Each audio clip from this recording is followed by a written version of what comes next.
नमस्कार मित्रांनो, ठरलं तर मग या मालिकेच्या आजच्या भागात आता ह्या तन्वीचा जो काही खरा चेहरा म्हणजे प्रियाचा सगळ्यांच्या समोर आलेला आहे आणि ती खोटी तन्वी आहे. तिने हे सर्व तन्वी बनण्याच नाटक केलं होतं. ती आता ह्या सुभेदारांची आणि किल्लेदारांची तन्वी नाही, हे अर्जुन आणि सायली मात्र आता सगळ्यांच्या समोर सिद्ध करणार आहेत. तेव्हा अर्जुन सगळ्यांना एकत्र बोलावतो आणि सगळ्यांच्या समोर सांगतो की तुम्हाला मात्र आता हे प्रियाच्या बाबतीत आतापर्यंत खूप काही माहिती होते, परंतु आज आम्ही तुम्हाला एक असा भयानक पुरावा देणार आहे की जी गोष्ट तुम्हाला आतापर्यंत माहिती नव्हती आणि त्या गोष्टीमुळे तुम्हाला एक जबरदस्त शॉक बसणार आहे. तुमच्या मनाला एक खूप मोठा धक्का बसणार आहे, कारण हे सगळे काही पुरावे आहे तर ते दाखवण्या अगोदर मात्र आम्हाला घरातील सगळ्यांना दाखवायचे होते. सायली म्हणते की हे पक्का कोर्ट मात्र तिला जी शिक्षा द्यायची असेल ते देणारच आहे, पण त्या अगोदर मात्र घरातील सगळ्यांना मात्र हे पुरावे बघून जे काही आता प्रियाच्या बाबतीत ठरवायचे असेल, जो निर्णय घ्यायचा असेल तर ते तुम्ही घेऊ शकता. तिचा चेहरा आता सगळ्यांच्या समोर आलाच पाहिजे. घरातील प्रत्येकाने मात्र आता ह्या प्रियाच्या हातून अन्याय सहन केलेला आहे. आता हे सर्व ऐकल्यानंतर प्रियाला तर खूपच राग येतोय. ती रागाने आता सायलीकडे बघते. त्यावर तर पूर्णही म्हणतात की जे झालेलं आहे ते सगळं सायली तुम्ही उघड केलेलं आहे. अश्विनशी असणार हे खोट प्रेम प्रकरण, घरच्या माणसांशी अगदी जीवाजीवघेण हल्ला तिने केलेला आहे, त्याच्या जीवाशी ती खेळलेली आहे. आता आणखीन काय आहे असं राहिलेलं आहे बरं. तेव्हा आता सायली म्हणते की पूर्णाजी, अहो हे तर फक्त एक टोक होतं. आता अर्जुन म्हणतो की हे बघाज, या दिवशी आम्हाला प्रियावर संशयाला सुरुवात झाली आणि त्याची सुरुवात तेव्हापासूनच झालेली आहे, ज्या दिवशी मात्र नागराजला शिक्षा झाली होती. त्यावेळेस मात्र आता त्यांनी आपल्या सगळ्यांच्या समोर एक कोड घातलं होतं. आता नागराजने जेव्हा त्यावेळेस सांगितलेलं असतं तो सीन मात्र आता सगळ्यांच्या समोर दाखवलेला आहे की नागराजने त्यावेळेस असं सांगितलेलं असतं की तुमच्या म्हणजे डोळ्यासमोर एखादा गोष्ट लपत आहे की जी व्यक्ती आहे ती तुमचं घर पोखरत आहे. ते सत्य मात्र मी सांगणार नाही, तर मी वाट बघणार आहे खेळ रंगण्याची आणि तुमचं घर बिघडण्याची. तुमचं घर आहे तर एक मयसभा आहे. आता मयाशूर राक्षसाने मात्र पांडवांसाठी आखलेली ही एक मयसभा होती. काय रे अर्जुन, तू तर स्वतःला खूपच हुशार समजतो की तुझ्या आयुष्यातील आता ह्या महिसभेतील मायाजालला तू बाहेरच पाडून दाखव आणि हे तुला चॅलेंज असेल. आणि नागराज चॅलेंज मात्र आता सगळ्यांच्या समोर आता अर्जुन आठवण करून देतो आणि तो सगळ्यांना विचारतो की हे सर्व तुम्हाला आठवते का. त्यावरती प्रताप म्हणतो की हो, आम्हाला हे सर्व आठवते, पण त्याचा अर्थ नक्की काय होता हे नव्हते कळले. त्यावरती आता सायलीम म्हणते की हो, आम्हाला सुद्धा त्यावेळेस त्याचा अर्थ कळालेला नव्हता, परंतु नागराजने मात्र चॅलेंज दिलेलं होतं की त्याच हे कोड सोडून दाखवायचं म्हणून. त्यानंतर आम्ही सुद्धा विचार करायला सुरुवात केली की आपल्या घराची मैसभा झाली म्हणजे नक्की काय झालेलं आहे. तेव्हा अर्जुन आणि सायलीच्या लक्षात आलेलं असतं, कारण त्यांनी खूप वेळा विचार केलेला असतो की म्हणजे प्रिया आपला सगळा काही पॉइंट हा प्रियाच्या निगडीत आहे. म्हणजे प्रियाच नक्की आपल्या घरातील एक नागिन आहे, ती पोखरणारी. या सगळ्याचा दोघे याचा विचार करतात आणि विचार केल यानंतर त्यांच्या लक्षात येते आपल्या घरामध्ये जे खरं आहे, जे खोट आहे आणि त्याला आपण खरं समजतो असतो खोट्याला खरं समजतो.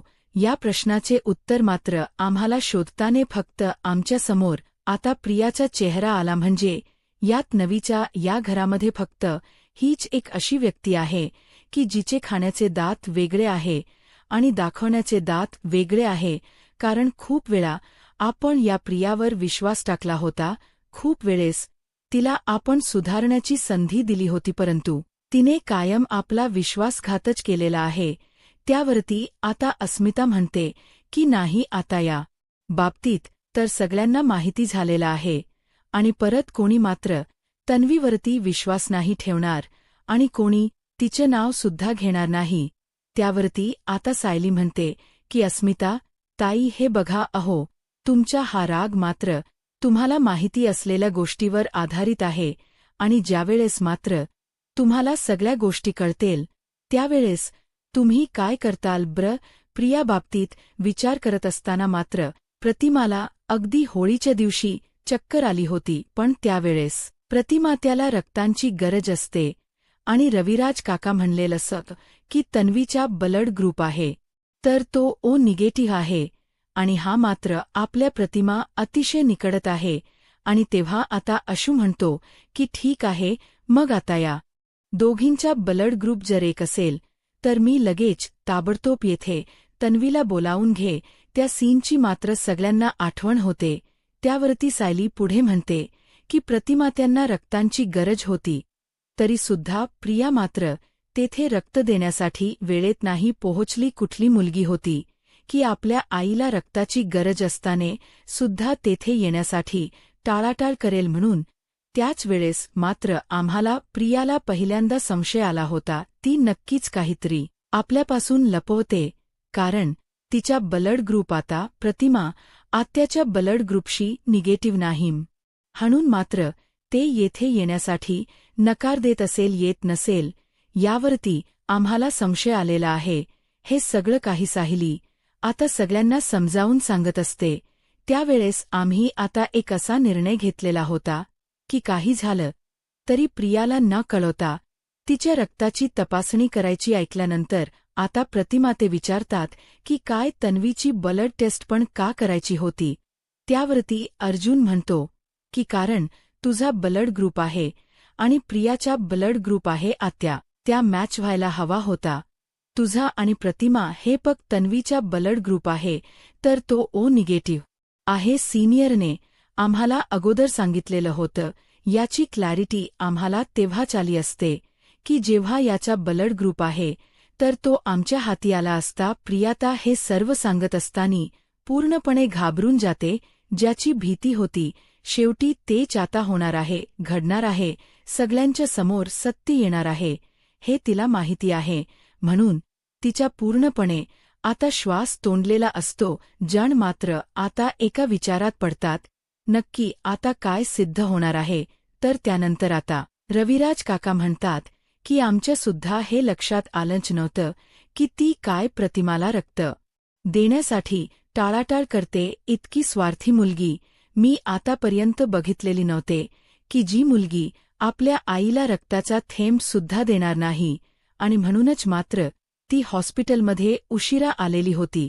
त्यानंतर सायली म्हणते की प्रियाच रक्त मिळवणं इतकं सोपं नव्हतं. म्हणूनच आम्ही धुरवडीच्या दिवशी रक्तदान शिबिराचा हे घाट घातला होता. त्याचेही एक मुख्य कारण होत तो सिंग मित्रांनो आपल्यासमोर क्रेडिट केलेले आहे आणि आता प्रियाच रक्त घेतलेल असं अर्जुन आता समोरच उभा असतो. त्याच्या काही लक्षात आलेलं नाही कारण आता प्रियाच्या रक्ताची त्यांना टेस्ट करायचे असते.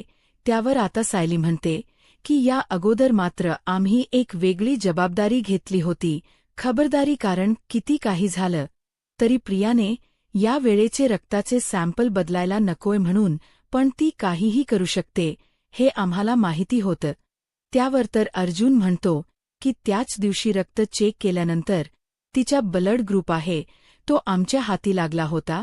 आता हे सर्व ऐकल्यानंतर प्रिया तर डोळे बंदच करते आणि सगळ्यांना मात्र एक प्रकारचा आणखीनच धक्का बसतो. प्लीज प्रियाच्या ब्लड ग्रुपचे जे काही रिपोर्ट आहे तर ते सगळं यांना दाखवले जातात. रविराज काका बघतात पूर्ण याची बघतात सगळ्यांना. त्यामध्ये मात्र आता प्रियाचा ब्लड ग्रुप आहे तो वेगळा असल्याचे समजते आणि हे सगळं काही बघितल्यानंतर प्रतिमा आत्या आणि रविराज काका यांना तर धक्काच बसतो.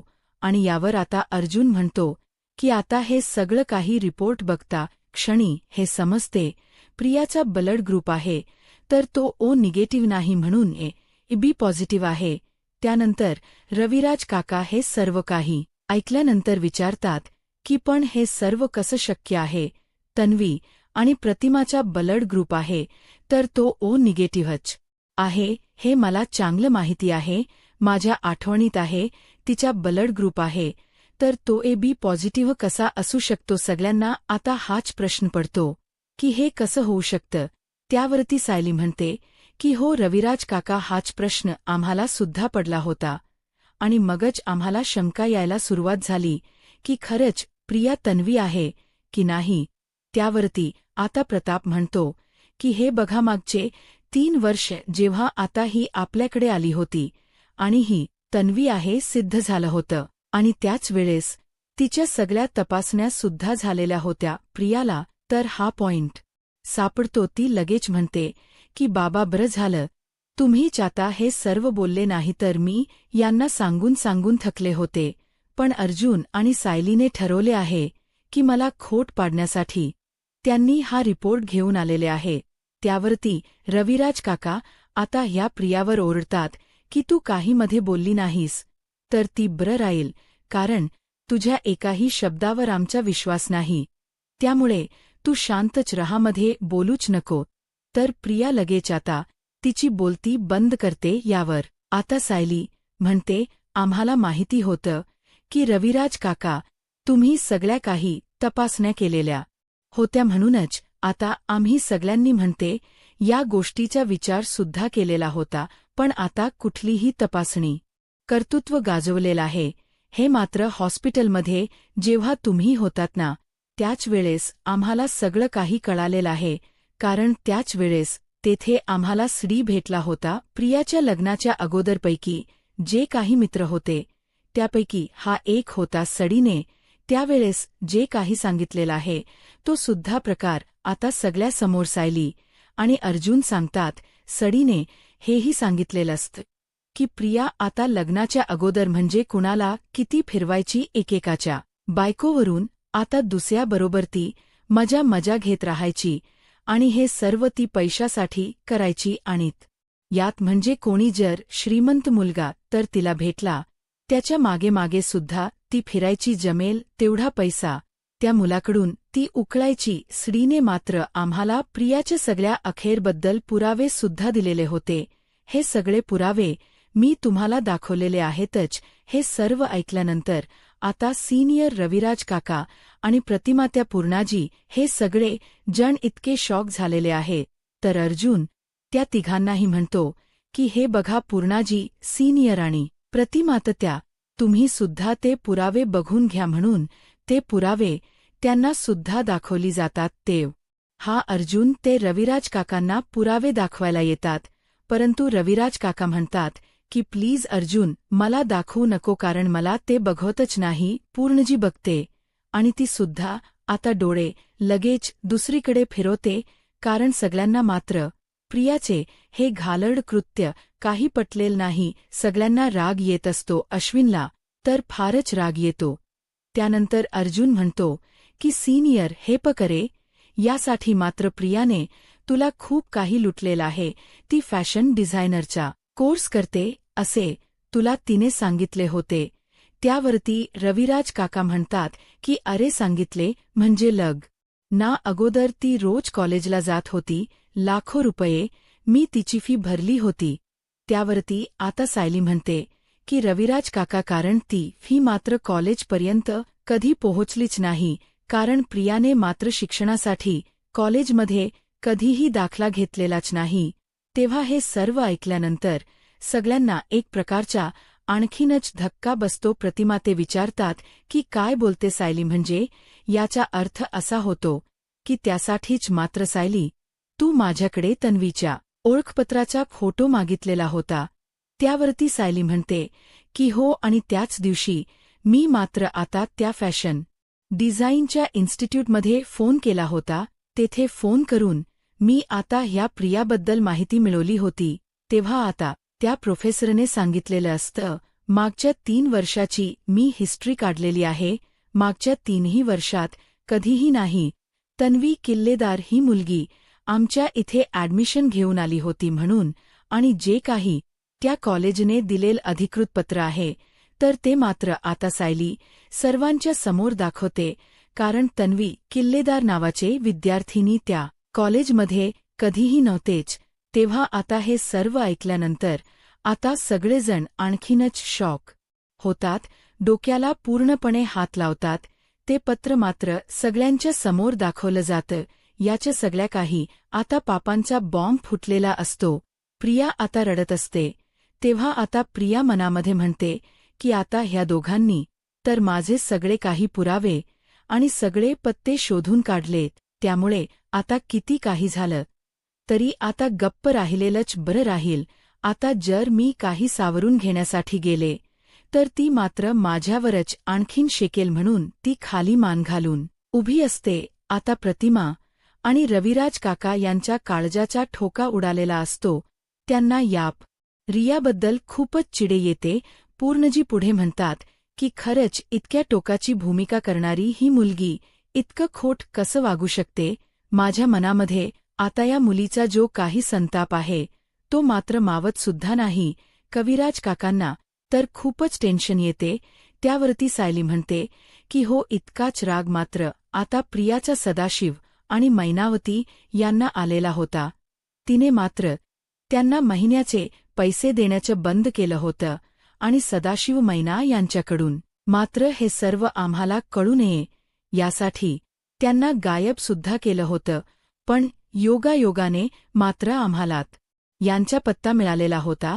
जेव्हा आता सायलीने प्रियाचा फोन उचललेला असतो आणि त्यावेळेस मैना बोलत असते, परंतु तो नंबर मंजरी या नावाने सेव्ह असतो. हे सगळं काही सायलीला ओळखतो तो आवाज होता तर तो मैनावती सारखाच होता. म्हणजे प्रियाने मैनावतीच नाव हे मंजरी असं सेव्ह केलेलं आहे. तर जे काही घडलेलं आहे ते सर्व सायली आता सगळ्यांच्या समोर सांगते. त्यानंतर अर्जुन म्हणतो की प्रियाने सदा आणि मैना या दोघांची काय अवस्था केलेली आहे तुम्ही त्यांच्या तोंडातूनच ऐकू शकता. तो सीनसुद्धा तुम्हाला मी दाखवतो असे बोलून अर्जुन लगेच आता सदाशिव आणि मैना यांना आत बोलावतो आणि दोघेही सगळ्यांच्या समोर येतात. तर प्रिया त्यांच्याकडे रागाने बघत असते. आता सदा मात्र त्या प्रियाकडे रागाने बघत म्हणतो की मैने, हीच ती पोरगी आहे की जिने आपल्या पाठीमध्ये खंजीर खुपसला, आपल्याला मरणाच्या दारात सोडून प्रयत्न केला. त्यावरती प्रताप विचारतो की मरणाच्या दारात म्हणजे सदाशिव म्हणतो की हो. मैना म्हणते की अहो, एक नंबरची कैदशीन आहे ही तुमची प्रिया. अगोदर आमच्याशी गोडगड बोलली, आम्हाला फिरवलं आणि त्यानंतर मात्र एका अडगळीच्या खोलीमध्ये आम्हाला बंद करून तेथे बंद करून ठेवलं आणि आता सायलीने प्लॅन करून सदा आणि महिना यांच्यासमोर आता ह्या प्रियाचा खरा चेहरा आणलेला असतो. कारण प्रिया कशी काय वागते हे सगळं काही व्हिडिओ कॉलवर मात्र सदा आणि महिन्याचे डोळे उघडलेले असतात. तो सुद्धा सीन तुमच्या समोर दाखवल जात आहे. प्रिया त्यावेळेस असं बोलून गेलेलं असते की आता हे दोघे गेले तर बरं होईल, कारण माझी कटकट जाईल. घडलेला प्रकारसुद्धा आता सगळ्यांच्या समोर सांगितल्यानंतर सगळ्यांना धक्काच बसतो आणि प्रिया किती खोटारडी आहे, किती निष्ठी वागू शकते यात सगळ्यांच्या समोर आता पुरावे येतात. मैना आता प्रियावर खूपच जोरात ओरडते, अगब्रू किती जणांच्या तळतळात तू घेणार आहे, ते तुला आपलंच केलं. तुला अगदी तुझं कौतुक करून आता आम्ही सुद्धा तुझे झालोत. पण तू तर काय केलं आमच्यासोबत, तू तर आम्हाला संपवायला निघाली होतीस. त्यावरती सायली मैनाला म्हणते की हे बघा मैनाताई, शांत व्हा. तुम्ही आता सुखरूप आहात. तुमचं नशीब चांगलं. आमच्या वेळीच हे सर्व लक्षात आलंय की तुमच्या जीवाला धोका आहे, म्हणून त्यासाठीच मात्र आम्ही तुम्हाला एका वेगळ्या जागी हलवलं होतं. त्यावर अर्जुन सांगतो की प्रियापासून फक्त सदा आणि मैनाला धोका नव्हता, शांता मावशींना सुद्धा धोका होता. त्या प्रियाने मात्र संतोषला शांता मावशीवर लक्ष ठेवण्यासाठी पाठवलेलं होतं. शांता मावशीने त्यांचा नवरा खूप मारत होता म्हणून मी शांता मावशींना दुसऱ्या घरामध्ये शिफ्ट केलं होतं. कोर्टामध्ये जे काही सांगितलेलं होतं ते सर्व खोटं होतं. त्यांना शिफ्ट करण्याचं जे खरं कारण होतं ते मात्र प्रिया होती. त्यानंतर आता हे सर्व ऐकल्यानंतर पूर्णाजी विचारते की ती शांता म्हणजे जिचा मृतदेह अर्जुन तुझ्या गाडीमध्ये सापडला तिच्या आणि तन्वीचा काय संबंध होता. त्यानंतर अर्जुन सांगतो की ते त्या शांता मावशींची ओळख आणि प्रियाची ओळख 22 वर्षांपूर्वीच झाली होती. शांता मावशीनीच मला आता वंदना जाधव यांच्याबद्दल सांगितलेलं होतं. प्रिया वंदना जाधव हे नाव तुला आठवतं का? आता मात्र प्रिया खोट बोलते आणि सगळ्यांच्या समोर ती अर्जुनला म्हणते की कोण वंदना जाधव आहे, तू मला तिच्याबद्दल का विचारतोस. तेव्हा अर्जुन रागानेच म्हणतो की जिचं तू खूप मोठं नुकसान केलेलं आहे ती वंदना जाधव, तिचा आजसुद्धा तुझ्यावर तितकाच राग आहे. शांता मावशीने हे सगळं काही आम्हाला सांगितलेलं होतं आणि त्यानंतर आम्ही वंदना जाधव हिला शोधायला सुरुवात केली होती. तेव्हा आम्ही हे पोलिसांना शोधण्यासाठी सांगितले. त्यावेळेस मात्र पोलिसांनी आम्हाला वंदना जाधव यांचा पत्ता आणि फोन नंबर दिलेला होता. आम्ही सगळी काही चौकशी केलेली होती, पण आम्ही आता त्या कॉलनुसार आता ह्या वंदना जाधव यांना कॉल केला होता आणि बबली लोखंडे यांच्याबद्दल आम्हाला तुमच्याशी बोलायचं आहे असं सायली तिला फोन करून विचारते. त्यावेळेस मात्र ती वंदना जाधव म्हणले ते असते की ठीक आहे, तुम्ही लवकरात लवकर मला भेटा आणि त्या बबलीबद्दल मला जे काही माहिती आहे मी लवकरात लवकर तुम्हाला ते सर्व काही सांगेल. त्यावेळेस हे सर्व घडलेला प्रकार आहे सायली आणि अर्जुन सगळ्यांच्या समोर पुन्हा एकदा सांगतात. त्या वंदना ताईंना सुद्धा आता अर्जुन येथे आणलेलं असतं आणि तो वंदना ताईंना सुद्धा आवाज देऊन आतमध्ये बोलावतो. तेव्हा आता वंदनाला बघून तर प्रियाची बोलतीच बंद होते. चंदना जेव्हा आत येते तर डायरेक्ट ती प्रियाच्या समोर येते आणि सगळ्यांच्या समोर तिच्या एक सणकणी कानामागे ठेवून देते. तेव्हा आता प्रिया ओरडते आणि म्हणते की याला काय अर्थ आहे. रस्त्यावरची कोणतीही बाई येथे येते आणि माझ्या कानामागे ठेवून देते. कोण आहे ही बाई? मी तिला नाही ओळखत. त्यावरती आता वंदना जाधव म्हणते मी सोहम जाधव यांची आई आहे आणि हे बघ, हा तो सोहम जाधव आहे की ज्याला तू अगदी लहानपणीच आयुष्यभर पांगळ केलं होतं. आता हे सर्व ऐकल्यानंतर सगळेजण आणखीनच शॉक होतात. म्हणजे प्रिया काय काय करू शकते? प्रियाने आत्तापर्यंत काय काय पाप केलेली आहे? या सगळ्याचे पुरावे मात्र अर्जुन आणि सायलीने सगळ्यांच्या समोर दाखवलेले असतात आणि त्यात म्हणजे आता सायली आणि अर्जुने पुरावे देऊन सिद्ध केलेले आहे आणि सगळ्यांच्या समोर ते मैनावती आणि सध्या लोखंड्याची बबली ही मुलगी आहे असं सांगितले जाते. सगळेजण पूर्णपणे शॉक होतात. ती माते आणि रविराज काका यांना एक खूप मोठा धक्का बसतो. आता पुढे काय होईल हे पाहायला आत्ताच माझा महाराष्ट्र या यूट्यूब चॅनलला सबस्क्राईब करा. धन्यवाद.